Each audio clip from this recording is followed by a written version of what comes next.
You want to experience the very best of life, you must believe that you deserve the best. Too many religious people are taught to believe that they don't deserve anything. And some religious people even pray that prayer, "Oh Lord, I know I'm not worthy." I'm going to ask for some confessions on national television. How many of you have ever prayed a prayer like that? "Lord, I know I'm not worthy." Come on, up with those hands. Chicken. All right, I have too. I know better now. I know the truth and I'm free. But listen, anything that you don't feel you're worthy of, you can't have. Anything that you feel you do not deserve, that you're not worthy of, you automatically cut yourself off from that good. Listen, you cross yourself up when you pray and ask the presence of God in you for something, and then you say, "Now, Lord, I know I'm not worthy." You might as well forget it, honey.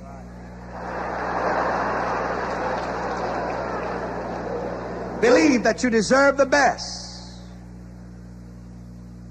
Now, let me give you a bombshell. I want everybody to get quiet. Everybody just walk and sit in the nearest empty seat. Quickly, listen. I want you to hear this. If you ever heard anything, I'm going to tell you something that's only going to take 10 seconds to tell you. But I want you to hear this if you forget everything else I've said. Because what I'm about to tell you will bring you anything good that you desire, and it will bring it to you quickly. It will bring it to you in the nowness of consciousness. Listen.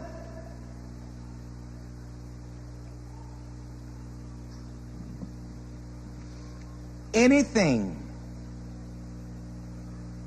that you can actually think and feel that you are worthy of must come to you. Don't clap yet. Hold on. I want to be redundant about this. Please listen. Hang on to every word. Anything that you can honestly think and feel that you deserve must come to you. If any person in this congregation are listening on the radio or looking at on television, if you can honestly think and feel that you are worthy and deserve $1 million, that $1 million must come to you.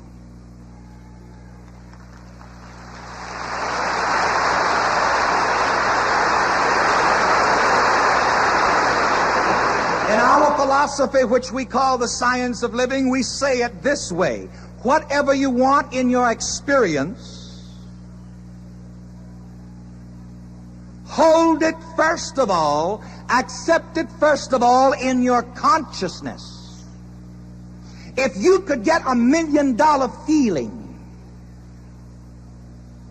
$1 million would have to come to you if it looked like it was dropping out of the sky. It wouldn't actually be coming from outside of you. It would be coming from within your own consciousness. And of course, this is one of the great mystic secrets. Nothing really comes to you from outside of you. Everything comes to you from within your own consciousness. Everything comes to you from within your own inner feeling about yourself. Not according to what others think and feel about you, but your experiences come to you. Your cursing or your blessing, your good or your evil, comes to you out of your own inner consciousness. And once again, let me make the startling statement.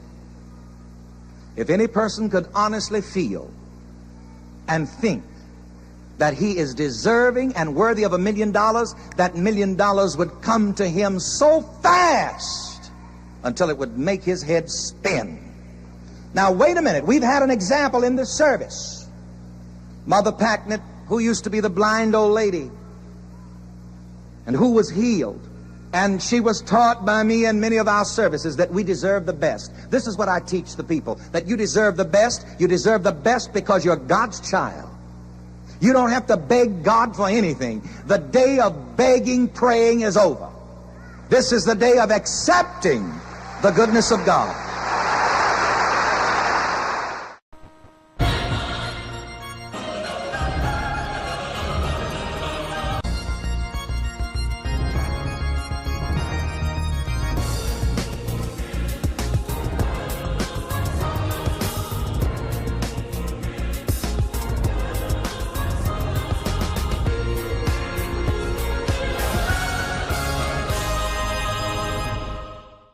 The second way how wisdom comes into your life is by the company that you keep. Proverbs chapter 27, verse 17. Iron sharpens iron, so a man sharpeneth the countenance of his friend.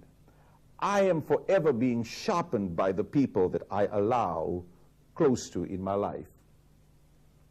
You need to know that you will never exceed the level of wisdom of the people that surround you. Your level of wisdom will be the level of the people that speaks into your life. There are some people that you need to say hello and goodbye at the same time. Proverbs 28 verse 19 says, but he that followeth after vain persons shall come to poverty. The company that I keep, the level of their wisdom will ultimately be the level of wisdom that I operate in. Proverbs 12:26 says, the righteous man chooses his friends carefully. Because if you are not careful, you will allow your Judas to come too close to you in business. You will allow abortionists to come into your maternity ward when you are about to give birth to the visions that God has given you. If you do not have wisdom, you will allow strangers to come into your harvest field. Psalms chapter 1 tells me, you must be careful where you sit, where you walk, and where you stand. There are some people you need to say hello and goodbye at the same time. There are people that are around you at this level that do not qualify for your next level. And unless you say goodbye to them at this level, you will never see the next level. If you are about to increase in your level of wisdom, you need to evaluate the people that speaks into your life. Wisdom key number 2. How does wisdom comes into your life? Wisdom comes into your life by the company that you keep. Key number 3, how wisdom comes into your life. The Bible tells me that there is safety in a multitude of counselors. But the challenge is we sometimes seek counsel from people that walks in ignorance. The Bible tells us that the blind can lead the blind, but they both fall into the ditch.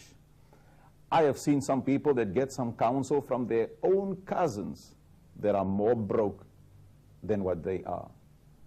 Proverbs 13:10 says, but with the well-advised, with them there is wisdom. In Daniel 2 chapter 14, Daniel answered with counsel and with wisdom. And in Proverbs 24:6, by the wise counsel thou shalt make war. And then it was David that says, your word has made me wiser than my enemies. Wisdom comes by counsel. And I have learned that when we first start business, we seem to get counsel from everybody. That's okay.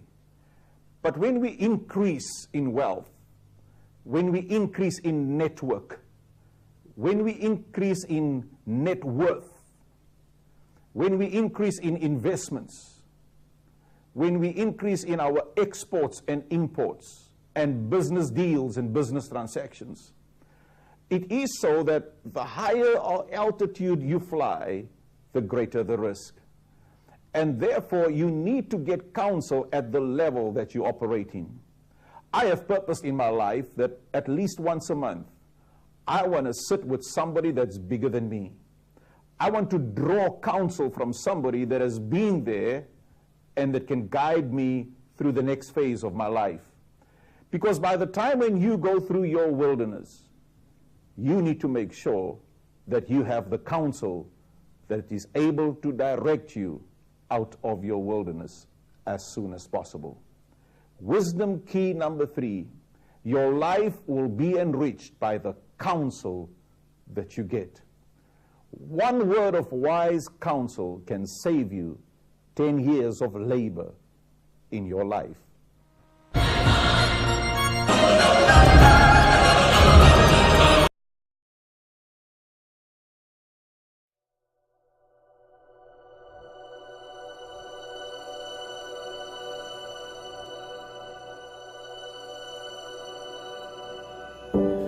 What if you lived your whole life only to realize that it was wrong? Our greatest fear should not be of failure, but of succeeding at things in life that don't really matter. We seek purpose in life, but do we seek the rat race? Living life just for the weekend, or living life just on the weekend, because the other 5 days belong to your manager. The only way to get people to like working hard is by motivating them. Today, people must understand why they're working hard. Oftentimes, people make the mistake of getting stuck. Your life is certainly some sort of journey, and sometimes we might not be aware that we are taking the wrong path. Welcome to the rat race. You have a new life, a new job, and new goals. In pursuit of your goals, you are woken up at 6:30 a.m. by an alarm. You then drag yourself out of bed, shower and brush your teeth quickly so you can get to work in time. Don't forget to force feed yourself too. Most people catch the subway, but if you've been in the race long enough, you may have a car. Every morning the routine is to crawl in traffic with others just like you to get to work another day in pursuit of your goals. Your goal is to get a promotion, to get a better pay. You will need that better pay to pay off that car you're driving and the rent you owe because you chose to live closer to your work. Soon the time will come where you can pay it off. Then once that's done, you'd want better clothes, a better house, a better car, and a bigger TV. As your income increases, so does your credit card debts. You must work harder. The harder you work, you are drawn into this busy mechanical world. Time seems to go by faster, months come by sooner, and you've become part of a machine that profits for someone else's success. The system has got you thinking that this life is normal. You are told to be grateful for your job. They have lured you with retirement benefits and told you when and how many weeks each year you are free for a holiday. You have become their slave. It has become a life of fear. You must race in order to pay your debts, in order to sustain what you think is life.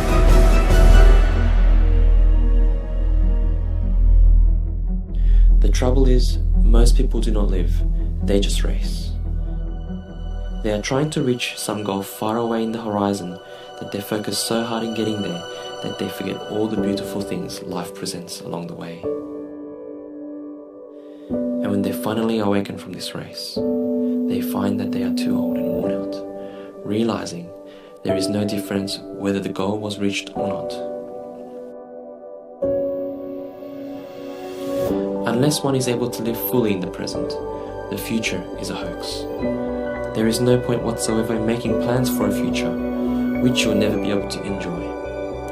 You will never be able to sit back with full contentment and say, now I've finally arrived.